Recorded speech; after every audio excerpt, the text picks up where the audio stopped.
সিলেটে শুরু হলো স্বপ্ন ছোঁয়ার লড়াই। খুদে ক্রীড়াবিদদের চোখে তখন ভবিষ্যতের হাজারো প্রতিশ্রুতি। তাদের সঙ্গে হাত মিলিয়ে আশার আলো জ্বালালেন অতিথিরা, যেন আজকের এই নতুন কুড়িরাই একদিন বাংলাদেশের ক্রীড়াঙ্গনে ফুটবে সেরা ফুল হয়ে। সিলেটে বিভাগীয় প্রশাসন আয়োজিত বিভাগীয় পর্যায়ের নতুন কুড়ি ক্রীড়া প্রতিযোগিতার উদ্বোধন করেন প্রবাসী কল্যাণ ও বৈদেশিক কর্মসংস্থান মন্ত্রী আরিফুল হক চৌধুরী। তৃণমূল থেকে উঠে আসা এই প্রতিভাদের চোখে এখন একটাই প্রত্যাশা, বিভাগ পেরিয়ে জাতীয় মঞ্চ, আর সেখান থেকেই আন্তর্জাতিক অঙ্গনে বাংলাদেশের পতাকা উড়ানো। জেলা পর্যায়ে বিজয়ী হয়ে বিভাগীয় পর্যায়ে অংশগ্রহণ করে আরও স্বপ্ন দেখছেন প্রতিযোগীরা। সিলেটে বিজয়ী হয়ে ঢাকায় বিজয়ী হতে চাই। আমি জেলা পর্যায়ে জিতছি, বিভাগ পর্যায়ে আমি জিতে যাচ্ছি। জুডোতে সিলভার পেয়েছি।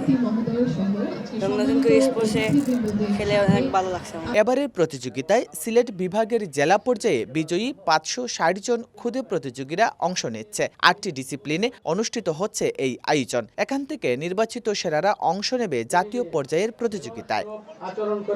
প্রধানমন্ত্রীর পৃষ্ঠপোষকতায় এমন আয়োজন শিশু কিশোরদের প্রতিভা বিকাশে গুরুত্বপূর্ণ ভূমিকা রাখছে। এই নতুন কুড়িদের মধ্য থেকেই ভবিষ্যতে উঠে আসতে পারে বিশ্বমানের খেলোয়াড়, যারা আন্তর্জাতিক অঙ্গনে বাংলাদেশের জন্য বয়ে আনবে গৌরব, বলছেন সংশ্লিষ্টরা।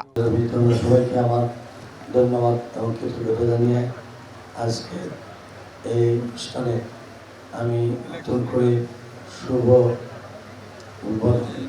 ঘোষণা করছি। এই নতুন কুড়ি স্পোর্টসের মাধ্যমে আমাদের বিশ্বমানের খেলার তৈরি হয়ে আসবে এবং দেশে দেশে প্রতিনিধিত্ব করবে আমাদের এই খেলোয়াড়রা। সিলেট বিভাগীয় পর্যায়ের এই নতুন কুড়ি স্পোর্টস 20 মে থেকে শুরু হয়ে চলবে 22 মে পর্যন্ত।